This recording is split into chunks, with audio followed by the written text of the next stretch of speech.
Hello friends, I am Bharat. Friends, जैसे कि हमने हमारी ओलिवर ट्विस्ट सीरीज़ के एपिसोड 1 में देखा कि कैसे ओलिवर ट्विस्ट का जन्म वर्क हाउस में हुआ और मिस्टर बम्बल ने उसे एक कमरे में बंद कर दिया। आज हम उसी ओलिवर ट्विस्ट को कंटिन्यू करेंगे और आज हम करेंगे हमारा एपिसोड 2। एपिसोड 2 की शुरुआत में मिस्टर बम्बल वर्क हाउस के गेट पर एक नोटिस लगा देते हैं। Do you want a boy to learn a useful job? We will give €5 to anyone who takes him. एक हफ्ते तक ओलिवर एक ठंडे काले कमरे में अकेला रहता है। यह हफ्ता उसकी ज़िंदगी का अब तक का सबसे ख़राब हफ्ता होता है। और सुबह मिस्टर बम्बल कमरे को खोलते ओलिवर को उस कमरे में ले जाते जहाँ पर सारे बच्चे खाना खा रहे होते और फिर ओलिवर को सबके सामने मारते, फिर उसे वापस कमरे में बंद कर देते। बेचारा ओलिवर पूरे दिन रोता रहता और रात को सो भी नहीं पाता था क्योंकि वहाँ ठंड थी, वह दुखी था और सबसे मेन वो भूखा था। एक सुबह हफ्ते की आखिर में मिस्टर बम्बल मिस्टर सोवरबेरी को देखते हैं। मिस्टर सोवरबेरी एक लंबे पतले इंसान है और एक कॉफिन मेकर हैं। मिस्टर सोवरबेरी अपनी जॉब के कारण हमेशा काले कपड़े पहनते थे।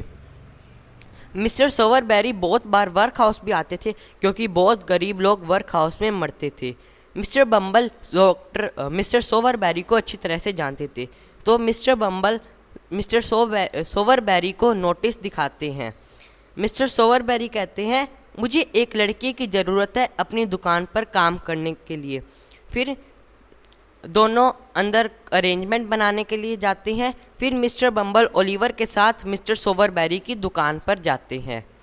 वहाँ पर मिस्टर सोवरबेरी उनका इंतज़ार कर रहे होते हैं। उनके कमरे में सिर्फ एक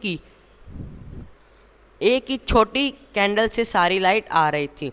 एक कॉफिन कमरे के बीच में एक टेबल पर पड़ा था और लकड़ी के छोटे टुकड़े दीवार के साथ पड़े थे। मिस्टर सोवरबेरी ओलिवर पर स्माइल करते हैं और अपनी वाइफ मिसिस सोवरबेरी को बुलाते हैं।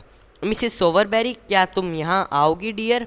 मिसिस सोवरबेरी एक छोटी पतली वूमेन है, एक एंग्री फेस के साथ। मिसिस सोवरबेरी कहती हैं, यह छोटा है। तो मिस्टर बम्बल कहते हैं, हाँ ये छोटा है पर यह बड़ा हो जाएगा।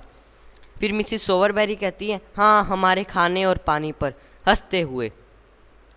उन्होंने ओलिवर को किचन में धक्का दिया जहाँ पर उनकी सर्वेंट गर्ल चार्लोट काम कर रही होती है।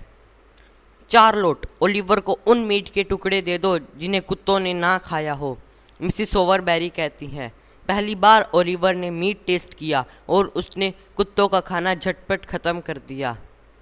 तो मिसिस सोवरबेरी कहती है, तुम्हारा बेड शॉप काउंटर के नीचे है, कॉफिन्स के साथ आराम से सोना। वो हंसी और ओलिवर को अकेला छोड़ गई। ओलिवर डर गया और मुश्किल से रात भर सो पाया।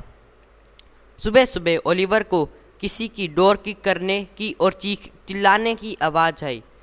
ओलिवर ने गेट खोला तो एक बड़ा बच्चा सामने आया। मैं मिस्टर नोहा क्लेपोल हूँ, तुम्हें वो सब करना है जो मैं कहूँगा, नोहा कहता है। उसने ओलिवर को मारा और अंदर चला गया।